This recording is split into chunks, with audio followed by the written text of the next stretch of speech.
É um prazer muito grande estar com você mais uma vez e eu quero agradecer a você, porque aonde eu vou nesta cidade, eu encontro gente que assiste todas as semanas a este programa singelo, que não quer ser programa de televisão e nem é gravado para o ser, mas que quer ser apenas um momento de reflexão sobre o Evangelho, de tentativa de alimentar a fé e o coração das pessoas. Então, aonde eu vou, eu encontro todo tipo de gente, de pessoas extremamente simples, garis, varredores de rua, que me dizem que assistem o programa sempre. Assim como eu encontro autoridades de todos os níveis do poder constituído assistindo sempre. E encontro jovens, encontro adolescentes, encontro pessoas de meia idade, idosos, um espectro imenso de pessoas vendo, ouvindo, sendo beneficiadas. E é assim que vai continuar a ser, na graça de Deus, com simplicidade, com singeleza e trazendo o Evangelho a você, porque esta é a única intenção. E o que passar disso seja anátema, como se diz na Bíblia, ou seja uma coisa que não faz sentido, que é por si só maldita, que não vale a pena. Eu quero ler hoje no Evangelho de Lucas, no capítulo 8, no verso 40, é uma passagem que diz que Jesus encontrou a multidão com alegria e todos o estavam esperando. Eis que veio um homem chamado Jairo, que era chefe da sinagoga, e prostrando-se aos pés de Jesus, o que era uma coisa impensável para um judeu naquela época, prostrar-se aos pés de um homem, porque é isso que está acontecendo diante da visão de todos, veio Jairo, chefe da sinagoga, e prostrando-se aos pés de Jesus, lhe suplicou que chegasse até a sua casa. Pois ele tinha uma filha única de uns 12 anos que estava à morte. Aí Jesus está indo com ele, uma multidão se aglomerando e cercando, todo mundo apalpando, pegando em Jesus, quando de repente, no meio daquele alvoroço, surge uma mulher anônima, imperceptível, que de fato sofria de um fluxo hemorrágico, de um sangramento, há mais de 12 anos, e que já tinha despendido tudo quanto possuía com os médicos sem jamais ter conseguido ser curado. E essa mulher disse: se eu ao menos conseguir tocar na orlazinha das vestes de Jesus, eu serei curada. E ela veio por trás, esgueirando-se, meteu-se no meio da multidão e tocou. Quando ela puxou, na mesma hora ela sentiu o fluxo hemorrágico dela estancar. Ela que vivia empapada, com lençóis entre as pernas, com toalhas molhadas de sangue, há 12 anos, com todas as implicações desgraçadas de um fluxo sanguíneo desse, interrompe a conjugalidade, as relações sexuais, o conforto da mulher ir e vir, se torna totalmente anêmica, desprovida de energia, fragilizada. As consequências são aterradoras. Ela tocou, na mesma hora o fluxo parou. E ela ficou tremendo toda. Jesus, sendo apalpado pela multidão que o apertava e o comprimia, parou, olhou em volta e disse: quem me tocou? Quem me tocou? Aí Pedro achou aquela pergunta ridícula. Ele disse: Senhor, as multidões te apertam, te oprimem, todo mundo te apalpa. E tu perguntas: quem me tocou? E Jesus disse: porque eu senti que de mim saiu o poder. Porque tinha muita gente pegando nele, mas tocando nele só tinha uma pessoa. Pegar em benefícios espirituais Muita gente pega tocar e apropriar-se só quem o faz com fé. Aí a mulher, não podendo mais ocultar-se, diz o Evangelho que ela se apresentou diante de todas e prostrou-se aos pés de Jesus, tremendo por inteiro, e disse: fui eu. Aí Jesus pegou a mulher e a levantou e disse: filha, a tua fé te salvou. Vá em paz. E a mulher prosseguiu. Enquanto a mulher ia embora e essas coisas todas se dispersavam em relação a ela, a viagem de Jesus prosseguia, no entanto, para a casa de Jairo, porque ele tinha uma filha única de uns 12 a 13 anos que estava à morte. Falava Jesus ainda com a mulher quando veio uma pessoa da casa do chefe da sinagoga, que era Jairo, dizendo para Jairo: tua filha já está morta, não incomodes mais o mestre. É aquele pessoal que diz: olha, morreu, nem Deus mais, acabou a história, passou do limite da intervenção. Mas Jesus, ouvindo isto, lhe disse: não temas, Jairo, crê somente e a tua filha será salva. Tendo chegado à casa, a ninguém, no entanto, permitiu que entrasse com ele, senão Pedro, João e Tiago, e bem assim o pai e a mãe da menina. E todos choravam à volta da casa e pranteavam, e o texto de Marcos 5 nos diz que inclusive havia carpideiras de plantão chorando, todos choravam. Mas Jesus disse aos que estavam ali: não choreis, a menina não está morta, mas dorme. Aí então todos riam-se dele porque sabiam que a menina estava morta. Veja só a diferença de perspectiva. Eles sabiam que a menina estava morta. Jesus disse: não chorem, ela só está dormindo. Aí eles riem de Jesus. O homem frequentemente ri de Deus, sem lembrar que os impossíveis dos homens são possíveis para Deus.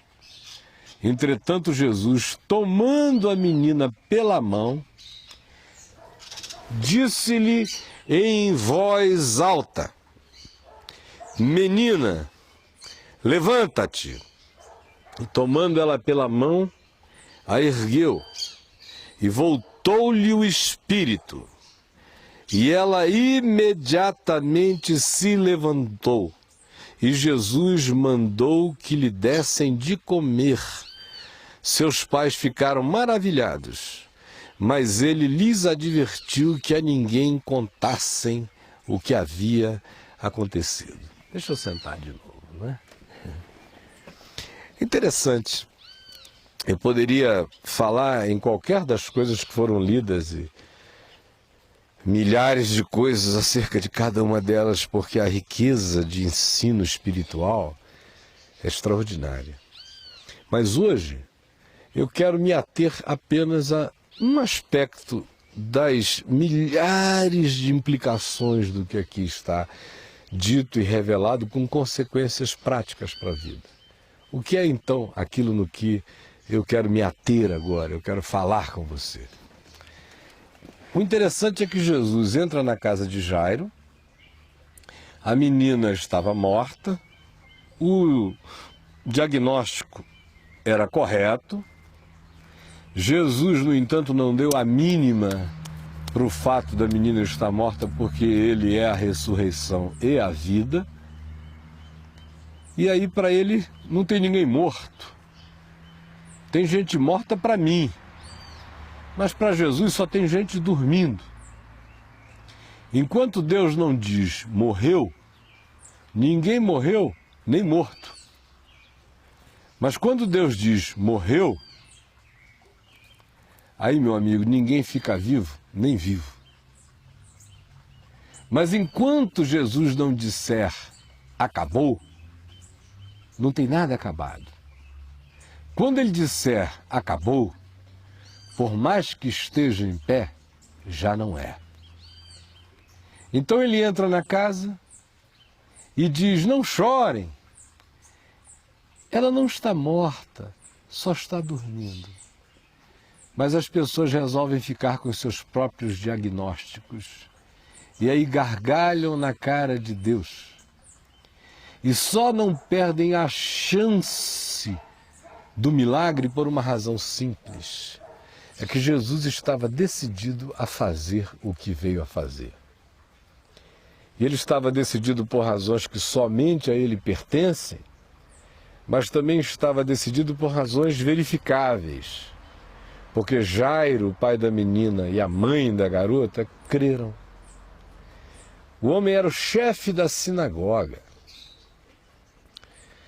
Na cidade de Cafarnaum, onde ele morava, ele era seguramente a figura mais importante, respeitável, venerável da cidade, a ponto de que há pessoas no texto paralelo, tanto em Mateus quanto em Marcos, que intercedem por Jairo junto a Jesus, dizendo: vai lá porque ele é gente muito boa, ele é um cara legal. Ele é o chefe da sinagoga, mas não ficou idiotado, como geralmente ficam os cardeais, os bispos, os reverendíssimos, os seres que se acham ungidos para um papel hierárquico superior sobre os homens, espiritualmente falando, como se existisse tal coisa. Ao contrário, ele continuou gente, humano.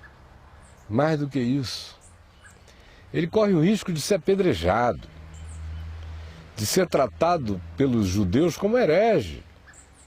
E mais do que herege, como um apóstata, como um indivíduo que tinha negado o Deus de Abraão, cultuado no templo de Jerusalém, e que havia recebido instrução de que diante de homem algum, um judeu se curvaria para adorar, para orar, ou para qualquer forma de reverência, a ponto de que o livro de Daniel nos conta a história de Sadraque, Mesaque e Abdênego, que resolveram encarar os caprichos do rei de Babilônia, sendo jogados numa fornalha de fogo ardente, simplesmente para não se curvarem diante do rei.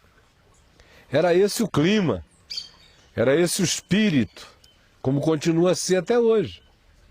Esse homem, no entanto, joga tudo isso às favas. Ele está infinitamente mais interessado na filha dele do que nas interpretações. E mais ainda do que isso, para ele correr aquele risco, expondo-se daquela forma, prostrando-se diante de um homem para todos os efeitos, eu abro um parêntese para dizer, eu quando leio, e eu creio que Jesus é Deus, porque eu creio que ele ressuscitou de entre os mortos, fica tudo simples, ele está ajoelhado diante de Deus. Mas esqueça isso. Lá em Cafarnaum, ninguém sabia que Jesus ressuscitaria de entre os mortos. Na melhor das hipóteses, Jesus era um profeta, o maior dos profetas, só isso. E vem um indivíduo e se ajoelha diante dele, como se ele fora Deus. Ora a ele, como se ora a Deus. Pede socorro a ele, como só se pede a Deus. Ora, isso é fé. É fé que chuta qualquer balde, que arranca da cabeça qualquer mitra sacerdotal. Essa aqui, por acaso, não é. Só um bonezinho, eu gosto dos bonés, não tem nada espiritual nisso aqui. É a fé que faz o indivíduo não querer saber o que vão dizer. Por uma razão simples. Aquele homem podia não saber que Jesus era Deus, mas ele sabia que Jesus e Deus andavam numa intimidade tão grande que era a mesma coisa. O fato é que ele faz como faz. E Jesus vai até a casa dele e ressuscita-lhe a filha. Por quê? Como eu disse, por razões que só Jesus tem, e também por causa da explicitude, da objetividade, da clareza simples da fé desse papai, Jairo, que corria qualquer risco para ver a sua filhinha salva da morte. Aí o interessante é que Jesus vai e levanta a menina, com todos aqueles aspectos que durante a leitura eu fiz menção a vocês. E aí, uma vez que a garota está levantada, e o texto de Marcos, equivalente a este, diz que a garota começou logo a andar para todo lado, porque tinha apenas 12 para 13 anos, estava na puberdade, era uma adolescente. Adolescente pode estar morta, mas uma vez que ressuscite de entre os mortos, é adolescente.